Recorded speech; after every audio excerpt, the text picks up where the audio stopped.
Hello, everyone. This is Tim. This is book two for this month. Hope on a Tightrope, and I'm in a different room, so excuse the lighting. It's not as bright, but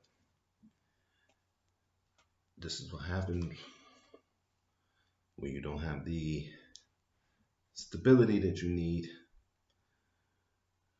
to have the space that you need on a consistent basis. So I need your support. Let's continue reading. If you view America from the Jamestown colony, America is a corporation before it's a country. If it's a corporation before it is a country, then white supremacy is married to capitalism. Therefore, white supremacy is something that is so deeply grounded in white greed, hatred, and fear that it constitutes the very foundation for what became a precious experiment in democracy called USA. Sister Condoleezza Rice said that the United States has a birth defect, but black folk caught hell for a long time before the birth of the United States. A birth defect is not the same thing as a denial. Brother Barack Obama refers to this nation's original sin of slavery. No, the original sin was the dispossession, subjugation, and near extermination of the indigenous people prior to the founding of the United States. We must never allow black suffering to blind us to other people's suffering. In this case, our American Indian brothers and sisters, and especially their precious babies. White supremacy. Now, that's the real original sin that grounds American Indian, African, and African oppression. That's the precondition for a nation that could then be founded on the exploitation, subjugation, and hatred of African people. Black America has served as a kind of moral mirror for America, not because black people have a monopoly on virtue or are always on the side of justice. Black folk are just as human as anybody else, with ups and downs, strength and weaknesses, ignorance and wisdom. It's the very notion that black people are human beings that cuts against the grain. It's a revolutionary concept for the West. In 1776, 20% of the US population was enslaved.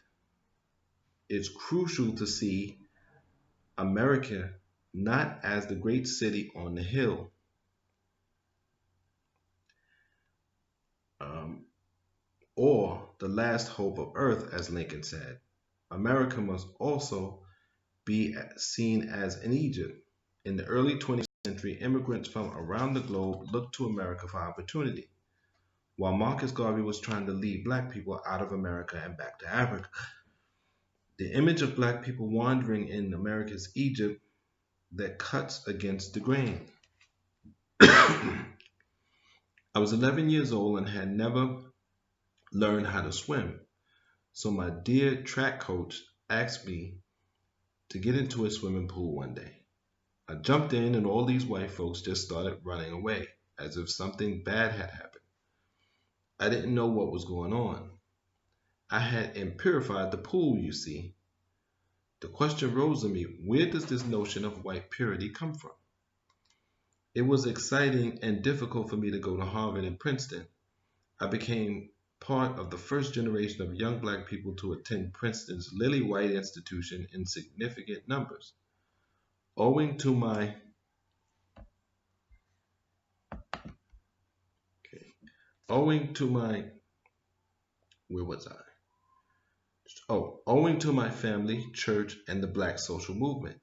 I arrived at Harvard unashamed of my African Christian militant decolonized outlook. I acknowledged and accented the empowerment of my black style, mannerisms, and viewpoints, my Christian values, service, love, militant struggle, and my anti colonial sense of self determination around the world. I had a real sense that the world I came from had equal status with the highbrow academic humanist world that I had entered. Let's stop there. Again, hope on a tightrope. Okay, we're dealing with some heavy stuff here. Always. I try to bring you as heavy stuff as I can. Not to overwhelm you, but to just give you the information that you need because we're living in heavy times. I thank you for your support.